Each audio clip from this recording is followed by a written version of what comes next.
In this video, I'll show you how to install a video intercom system by yourself in a private home. I have a set from the brand 7, which includes the video panel and the button. There's also wall mounting hardware for the video panel and a set of connectors and wires for connecting various equipment to the video panel. On the back of the video panel, there's a terminal block where all sorts of equipment can be connected. On the back side, there's a speaker that serves as both a signal and allows you to talk to the visitor who has come to your door. What's nice is that the set includes a 32 GB memory card from the brand 7. This call button, which is typically labeled CP-75A5 VHD, is commonly used in various applications. This button consists of a canopy and the button itself.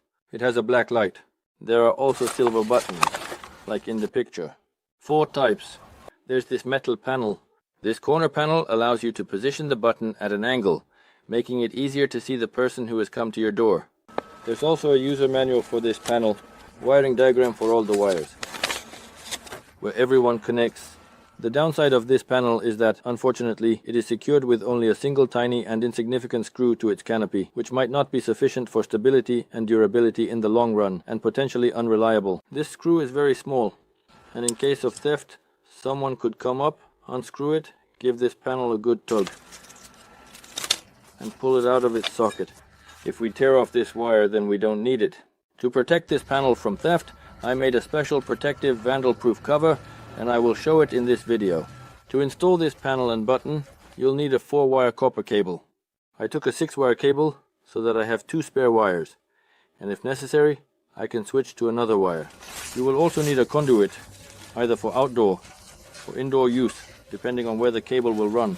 I took it for outdoor use. The diameter of the conduit is 16 mm. To secure the conduit, I will use these plastic clamps, which will be screwed onto the metal part of my carport and onto the walls of the house. First, I'll show you how to install this video system, and then we'll set it up together. According to the button's instructions, it should be installed on the wall at a height of 150-160 provided that the person is standing about 50 centimeters away from the wall. But it shouldn't be placed directly in front of the sun, because the person won't be visible. First, you need to install the mounting plate on the wall, and only after that should you start drilling holes and running the wires. But it shouldn't be placed directly in front of the sun, because the person won't be visible. First, you need to install the mounting plate on the wall, and only after that should you start drilling holes and running the wires.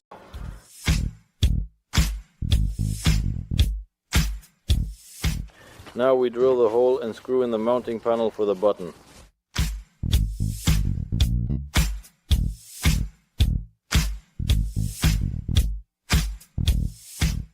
I'm using galvanized screws so they won't rust. They're self-tapping.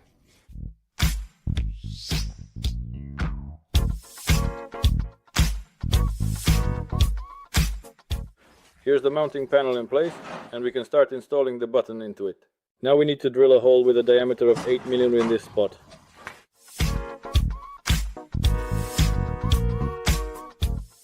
Now we thread the control button wire through the hole and secure it with a small screw from underneath the control panel of the mounting panel.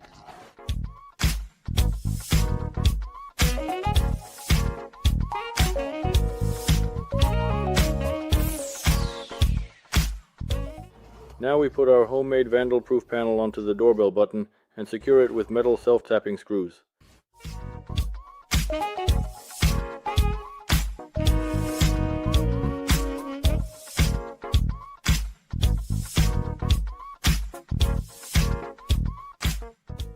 This is what the doorbell button looks like with the vandal-proof plate. There is a 3 mm gap between the central plate and the speaker, which will help maintain the sound volume. Access to the lower screw is difficult, and you can't unscrew it directly with a screwdriver. And even if you manage to unscrew it, you won't be able to pull the panel out. At the next stage, we need to secure the conduit along the metal structures and walls all the way to the control panel using these fasteners. I will use these fasteners for the conduit and galvanized self-tapping screws for metal. We secure the conduit at a distance of 50 centimeters apart.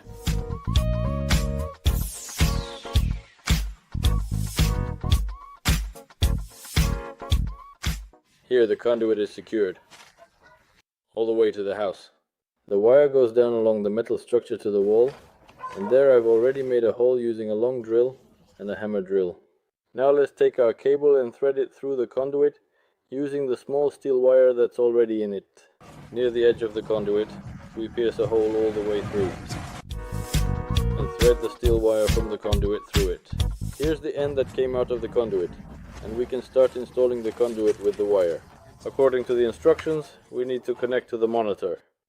The wires are colored red, white, black and yellow. We carefully take these 4 wires, strip them of their insulation, and then proceed to solder them together using a soldering iron. After that, we place pieces of heat shrink tubing over the wires to ensure they are properly insulated and protected. I previously put on large diameter heat shrink tubing to later insulate the entire bundle of wires. First, we carefully twist the wires together according to their respective colors, ensuring a secure connection. Next, we thoroughly solder them to guarantee a strong bond. After that, we slide the heat shrink tubing over the wires. Finally, we apply heat evenly using matches or a lighter to shrink the tubing snugly around the wires.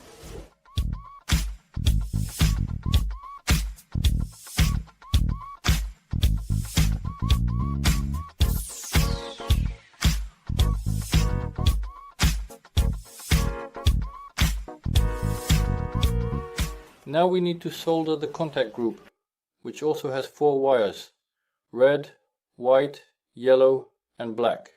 It's very important not to mix up the colors, because the panel might not work. Here the wires are soldered and we apply heat shrink tubing on them.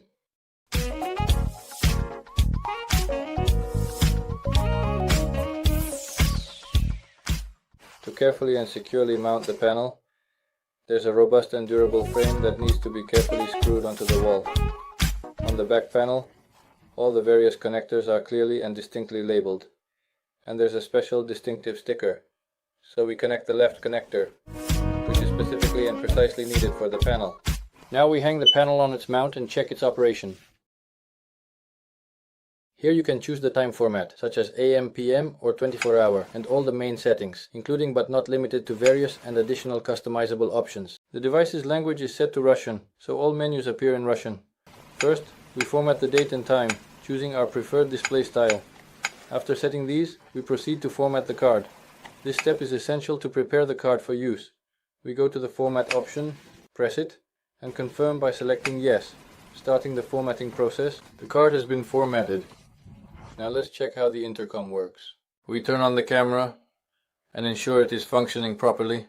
As you can see, the image is excellent. No problems. The picture is stable and bright. So, we installed the intercom correctly.